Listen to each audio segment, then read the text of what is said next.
మీరు ఈరోజు ఒక ప్రొడ్యూసర్ గారి హస్బెండ్గా బెటర్ హాఫ్గా వచ్చారా, లేదా ఒక తండ్రి బాధ్యతలో వచ్చారా, లేదా ఒక యాంకర్గా నాతో మాట్లాడడానికి వచ్చారా? ఈ 3 ఆప్షన్స్లో 4th ఆప్షన్ కూడా ఉంది, వరుణ్ తేజ్కి కంపెనీ ఇవ్వడానికి వచ్చారా? లేదు లేదు, సుమ అద్భుతంగా యాంకర్ చేస్తుంది కాబట్టి చూద్దామని వచ్చాను. మిగతా అన్ని పద్మజ గారు, ఐఎమ్ సో సారీ. తర్వాత thank you very much. And అంటే నేను స్టేజ్ మీదకి మాట్లాడే ఓపిక లేదు, అది కూర్చొని మాట్లాడతాను. ఇదే అనుకుని మా అందరూ వినండి. ఈ వంశీ ఏదో డైరెక్టర్ వంశీ తోటి ఒక ఐడియా, మన ఫణి గారు నాకు మంచి సన్నిహితుడైన వ్యక్తి, ఇలా ఒక కథ ఉంది వినండి అంటే నేను పెద్దగా పట్టించుకోవాలా, ఎన్నో కథలు వస్తుంటాయి ఏమి వినమంటున్నాడులే అని వదిలేశాను. ఈలోగా న్యూయార్క్ కూడా అని అడిగితే నేను వింటాను అంది. న్యూయార్క్ వినిన తర్వాత నన్ను అడిగింది, ఒక్కసారి కథ విను నాన్న, నాకైతే బాగా నచ్చింది అంటే, ఏముంది వీళ్ళు అంటుంటారు కదా. సరే, నిన్న ఆ వంశీ అనే అబ్బాయి మాత్రం ఆల్మోస్ట్ ఫైటింగ్లో ఒకటిను డ్యాన్స్లో ఒకటి చేయలే, మిగతా అన్నీ స్క్రీన్ మీద చేసి ఇంక్లూడింగ్ హీరోయిన్ క్యారెక్టర్తో చేసి చూపించాడు. కాకపోతే ఆ పెర్ఫార్మెన్స్ కంటే కూడా బిహైండ్ స్క్రిప్ట్ ఎంత పవర్ఫుల్గా ఉందని నేను అది ఆలోచించాను. నాకు చాలా నచ్చింది. నాకు చాలా నచ్చిందంటే ఈ సినిమా పర్ఫెక్ట్గా ప్రజెంట్ చేస్తే మాత్రం మంచి సినిమా అవుతుంది, మంచి సక్సెస్ఫుల్ సినిమా అవుతుంది అని అప్పుడు నేను అనుకున్నాను. అయితే నేను ఒకటి అనుకుంటాం కుదరదు కదా, చాలామంది విని బాగుంది అనుకున్నారు. అయితే మధ్యలో ఒక నిహారిక అంటే తను ఒక మంచి నిహారిక జడ్జిమెంట్, నాకు చాలా నమ్మకం నిహారిక జడ్జిమెంట్ మీద, చాలా బాగా జడ్జ్ చేస్తుంది. ఎక్సెప్ట్ హర్ ఫస్ట్ ఫిలిం, మిగతా అన్నీ పర్ఫెక్ట్గా జడ్జ్ చేసింది. అది సినిమాలో యాక్టింగ్ కానీ లేకపోతే ఎస్పెషల్లీ ఈ ఓటీటీ ప్లాట్ఫామ్స్. సరే, తనేమందంటే కొంచెం మరి ఆ కమర్షియల్ థింకింగ్ ఉంటుంది కదా, తనేమందంటే ఒక 2-3 నోన్ ఆర్టిస్టులతోటి, అందరూ న్యూ ఫేసెస్ కదా, నోన్ ఆర్టిస్టులతో చేస్తే బాగుంటుంది అని నిహారిక అంది. నాకేమనిపించింది అంటే, వాళ్ళు చెప్పినప్పుడు అందరూ కుర్రోళ్ళు ఫ్రెష్గా ఉన్నారు కదా, మళ్ళీ వీళ్ళ మధ్యలో ఒక నోన్ ఆర్టిస్ట్ ఏంటి, ఏదో నాకు అనిపించింది. బట్ నిహారిక ఆర్గ్యుమెంట్ ప్రకారం చూసుకుంటే అది ప్రొడ్యూసర్గా అది రైటే, కానీ నేను ఒక సినిమా చూసే వ్యక్తిగా ఇలా కొత్త కుర్రోళ్ళతోటి ఫ్రెష్గా, అంతకుముందు వాళ్ళ మీద ఎటువంటి ఇమేజ్ లేకుండా,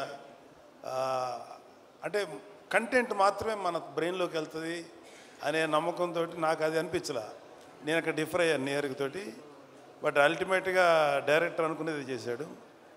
నేను ఇప్పుడు ఇందాక దిగి లోపలికి వచ్చే ముందు జనరల్గా నేను చుట్టుపక్కల యాంబియన్స్ ఏదో పెద్ద ఆలోచించను, కానీ అక్కడ ఈ పోస్టర్స్ 2 చూసిన తర్వాత చాలా బాగా అనిపించింది. నాకు చాలా ఫ్రెష్గా చాలా బాగుంది అనిపించింది. అంటే ఒక చిన్న నాస్టాలజీ ఫీలింగ్ ఏంటంటే, చిరంజీవి గారు మొదటి సినిమా పునాదిరాలు చేశారు. పునాదిరాలు చేసేటప్పుడు అన్నయ్య గారు అందరూ ఇంచుమించు ఒక 6-7 మంది కుర్రోళ్ళు దాంట్లో చేశారు. ఇంచుమించు ఇదే ఏజ్ గ్రూప్ ఉన్నవాళ్ళు అనమాట. అప్పుడు నేను చదువుకున్నాను. నవోబ్ ఇదిగోరా ఈ సినిమా ఇట్లా ఉందని చూపిస్తే, నేను దీంట్లో ఈ క్యారెక్టర్ చేశాను, ఇలా చేశాను అని అన్నయ్య నాతో షేర్ చేసుకున్నాను. అన్నయ్య కూడా ఎంతూజియాస్ట్. అన్నయ్యకి 26 ఏళ్ళకి వెళ్ళిపోయాడు ఇండస్ట్రీకి.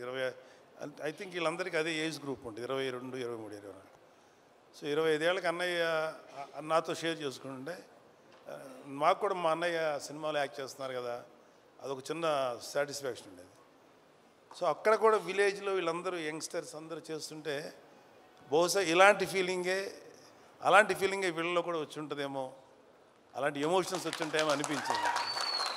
అలాగే మనూరు పాండవులు చేసినప్పుడు కూడా అంత అందరూ ఇంచుమించు ఒక భానుచందర్ కాదు, ప్రసాద్ బాబు గారు తప్ప అందరూ కొత్త వాళ్ళే, అది 5గురు. సో నాకు అంటే ఇప్పుడు పెద్ద హీరోస్ ఉన్నారు ఇక్కడ, అడవి శేషు ఉన్నారు, వరుణ్ బాబు, తేజు, ఇంకా చిరంజీవి గారు, పవన్ కళ్యాణ్ గారు, డిప్యూటీ సీఎం ఇవన్నీ కాకుండా ఇంకా వెంకటేష్ గారు, నాగార్జున గారు, ఎన్టీఆర్, నేమ్ ఎనీవన్, అల్లు అర్జును, లేకపోతే ఇంకా చరణ్ బాబు, ఇంతమంది ఆర్టిస్టులు వీళ్ళందరూ సినిమాలు చూసేటప్పుడు ఏమవుతుందంటే వాళ్ళకు ఒక ఆరా ఉంటుంది, ఏదో జరిగిపోతుంది, ఏదో చేస్తారు అనే ఎక్స్పెక్టేషన్తో వెళ్తారు. ఇలాంటి సినిమాలకి కేవలం ఒక మంచి పబ్లిసిటీతోటే ముందుకు వెళ్తే 100% సాటిస్ఫాక్షను ఇలాంటి సినిమాల్లో వస్తుంది. ఎందుకంటే మాకు ఏ ఎక్స్పెక్టేషన్ లేకుండా చూడటం వల్ల. సో నాకు ఈ మధ్యకాలంలో శేఖర్ కమ్ములు గారి, ఈ మధ్యకాలం కాదు చాలా కాలం అయింది, శేఖర్ కమ్ములు గారి సినిమా ఒకటి వచ్చింది, హ్యాపీ డేస్. ఎస్, ఆ తర్వాత అంటే ఎక్కడైతే యంగ్స్టర్స్ ఉంటారో అక్కడ ఏంటంటే నాకు అనిపించేది వాళ్ళలో ఎనర్జీ ఉంటుంది, ఒక తెలియని ఎనర్జీ ఉంటుంది.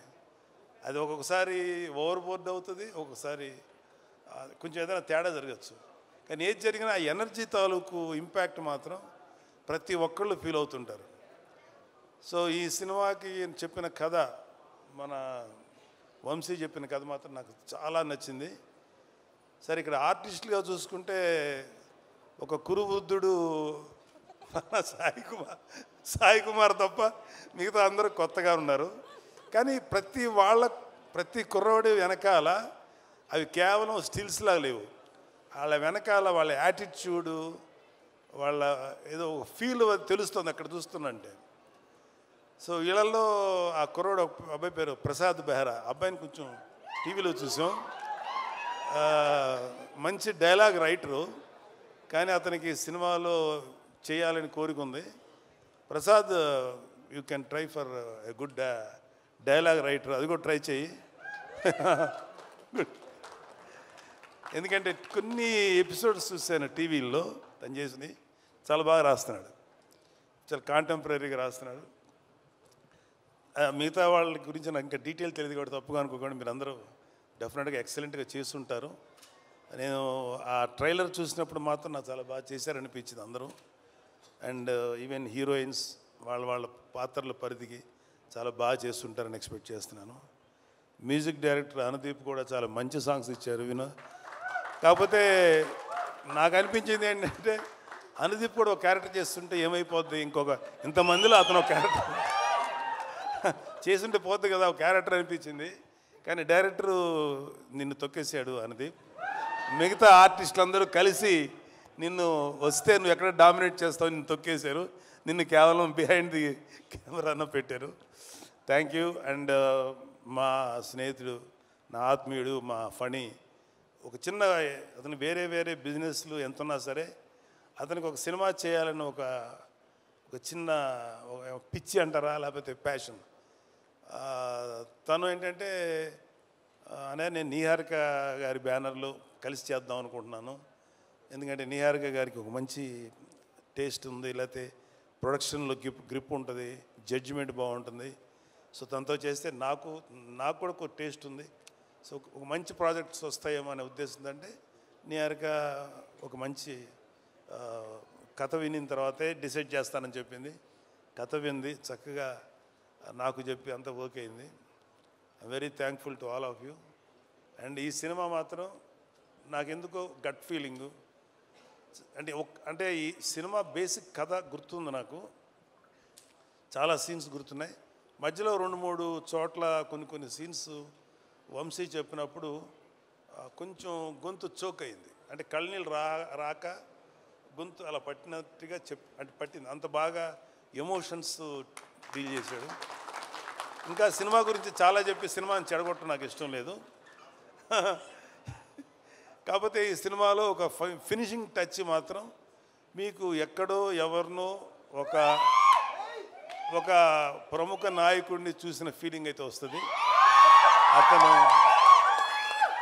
అది ఇప్పుడు నాయకుడు కాదు, ఎలక్షన్స్కి ముందు యుద్ధం చేసినటువంటి ఒక నాయకుడు మీకు గుర్తొస్తారు. అంతవరకు చెప్పలేదు. Thank you. And I'm very happy and I'm proud of my daughter. Of course మా అబ్బాయిని చూసి కూడా గర్వపడుతున్నది వేరే సంగతి.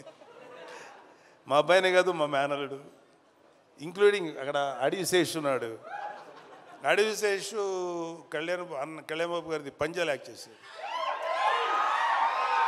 చేసినప్పుడు అడవిశేషు మీద కోపం వచ్చేంత విలన్ క్యారెక్టర్ చేశాడు. ఎవడరా బాబు ఇంత దుర్మార్గుల్లో ఉన్నాడు అనిపించింది. కానీ అతని ఇంటెన్స్ యాక్టింగ్ చూసి అమ్మాయి ఆ కోపం వచ్చిందంటే అర్థం ఏంటి, అతను అంత ఇంటెన్సిటీ అనిపించింది. ఆ తర్వాత అతను హీరోగా మారి వండర్ఫుల్ ఫిలిమ్స్ చేశారు. ఒకటే చెప్తున్నాను ఇవాళ ఇంకొక చిన్న విషయం. సుమా, కెన్ ఐ స్పీక్ సార్?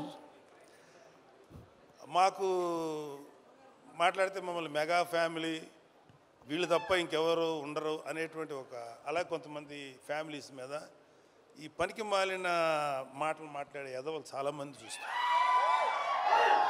మాకు అలాంటి ఫీలింగ్ లేదు. సినిమా ఇండస్ట్రీ మా అబ్బ సొత్తు కాదు, మా నాన్న సామ్రాజ్యం కాదు, మా తాత సామ్రాజ్యం కాదు. అలాగే మన అక్కినేని గారి ఫ్యామిలీయో నందమూరి ఫ్యామిలీ సామ్రాజ్యం, అది అందరిది ఇది. సో ఇవాళ అడవిశేషు గారు లేకపోతే ఎంతోమంది యంగ్స్టర్స్ ఫిల్మీ ఫ్యామిలీ సంబంధం లేకుండా దే ప్రూవ్డ్ వాళ్ళకి ఎవరు అడ్డం వచ్చారు, వాళ్ళ టాలెంట్స్ వాళ్ళు పైకి వచ్చారు. ఏమో ఇప్పుడు ఈ కుర్రాళ్ళల్లో ఎవరు ఏ రేంజ్కి వెళ్తారో ఎవరు ఊహించను కూడా ఊహించలేరు. ఏమో ఎంత గొప్పగా వెళ్తారు. ఎందుకంటే ఇవాళ ఒక సినిమాలే కాదు, ఎన్నో ఓటీటీ ప్లాట్ఫామ్స్ ఉన్నాయి. వాటిలో దేంట్లో వచ్చినా అద్భుతమైన పేరు వస్తుంది. సో ప్రతి వాళ్ళు ఫస్ట్ ఏంటంటే ఒక మంచి కంటెంట్ ఉన్న సినిమాకి, కథ ఉన్న సినిమాకి ట్రై చేయండి. అంతేగాని ఒక గుద్దితే ఆడెక్కడికో వెళ్ళిపోయి కొట్టేసుకొని మాట్లాడితే హీరోయిన్ కనపడగానే గబగబా డ్యాన్స్ చేసి ఇలాంటి కథలకు మాత్రం మీ యంగ్స్టర్స్ ఎవరు అట్రాక్ట్ అవ్వకండి. కంటెంట్ ఏంటో చూడండి. ఆ విషయంలో నాకు శేషు నచ్చుతాడు అండ్ వరుణ్ బాబు నచ్చుతాడు. ఈ మధ్యన మా తేజు నచ్చుతున్నాడు. విరూపాక్ష చేశాడు కాబట్టి చెప్తున్నాడు. అంటే అంతకుముందు మా తేజు కొంచెం కమర్షియల్గా వెళ్ళాడు, తర్వాత విరూపాక్ష నుంచి తన ట్రెండ్ మార్చేసుకున్నాడు. విరూపాక్ష అండ్ ఇంకొకటి ఏదో రిపబ్లిక్ ఇలాంటివి చేశాడు.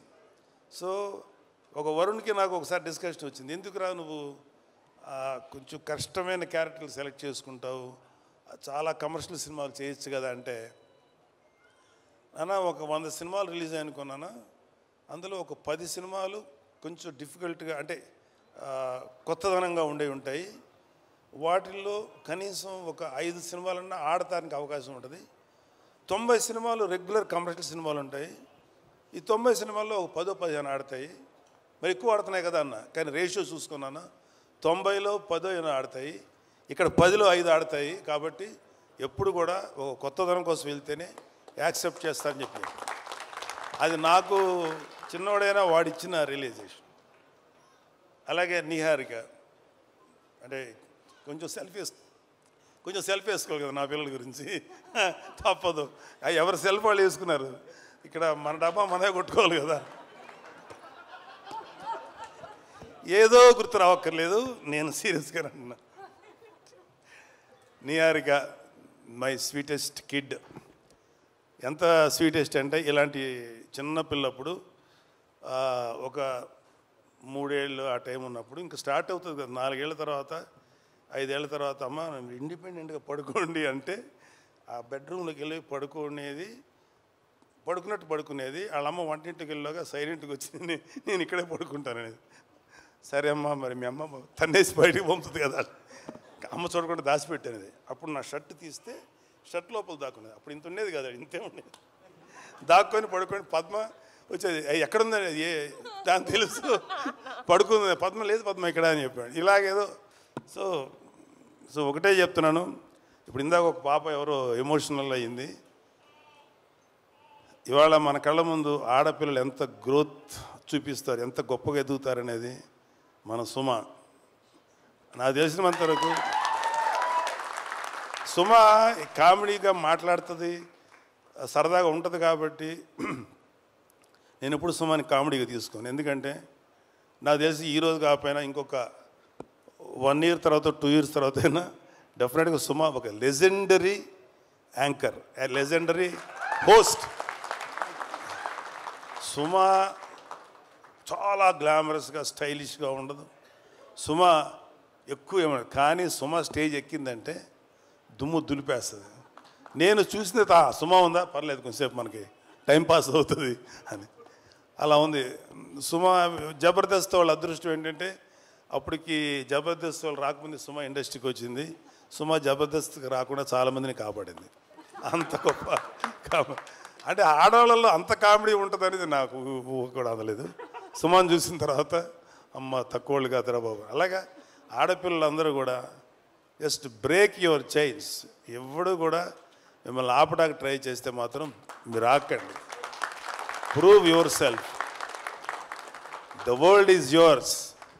ఈ ప్రపంచం మగవాళ్ళది ఒక్కడిదే కాదు, ఆడపిల్లలది కూడా, మీది కూడా. అలాగే ఆడపిల్లలు కూడా ఒకటి గుర్తుపెట్టుకోవాల్సింది ఏంటంటే లిమిటెడ్ థింకింగ్లో ఉండకండి. అమ్మో వాడికి వెళ్తే ఆయన ఏమంటారు, లేదా సార్ ఎవడి కోసం ఎవడు భయపడక్కర్లా. ఇవాళ your all in safe hands. ఇవాళ అటు తెలంగాణలో కానీ ఆంధ్రాలో కానీ ఆడపిల్లలకి అద్భుతమైన సేఫ్టీ ఉంది. ఎవడైనా ఆడపిల్లల్ని కానీ ఏదైనా చేస్తే మా దృష్టికి వస్తే మడత పెట్టి లోపల పెడతాం, తాట తీస్తాం. Don't worry. అమ్మాయిలు పాపలు మీరంతా చక్కగా కష్టపడి మంచి పేరు తెచ్చుకోండి. నాకు ఇంకా అమ్మాయిలు ఇంకా సినిమా ఇండస్ట్రీలో కేవలం గ్లామరస్గా ఉండే క్యారెక్టర్లు కాదు, డైరెక్టర్లు అవ్వాలి, కెమెరామెన్లు అవ్వాలి, మ్యూజిక్ డైరెక్టర్స్ అవ్వాలి. ఇంకా చాలా గ్యాప్ ఉంది. ఇదిగో ఈ మగ బ్యాచ్ని అందరినీ కొంచెం డామినేట్ చేయండి మీరు కూడా వచ్చి. Thank you, all the best. I wish all the best. Committee. Thank you so much Nagababu garu. As usual you inspire all of us అండి. అండ్ మీరు చెప్పినట్టుగానే ఆడపిల్లలు అన్ని రంగాల్లోనూ ముందుకు దూసుకొని రావాలి. అండ్ ఆ ఆడపిల్లలకి ఇలాగే ఇంట్లో మీలాగా నాన్నలు సపోర్ట్ అందించాలి, అమ్మలు సపోర్ట్ అందించాలి, పెళ్ళిళ్ళు అయిన తర్వాత కూడా వాళ్ళ ఇన్లో సపోర్ట్ అందించాలి. ఒక ఆడపిల్ల బయటకు వచ్చి వర్క్ చేయాలి అంటే కంప్లీట్ ఫ్యామిలీ వాళ్ళతో పాటు నిలబడి సపోర్ట్ అందించాలి అని మనస్ఫూర్తిగా కోరుకుంటూ ఉన్నాము. Thank you sir, thank you so much, wonderful. And మా ప్రొడ్యూసర్ గారు పద్మజ గారు, ఈరోజు మీరు ప్రొడ్యూసర్ హోదాలో ఉన్నారు.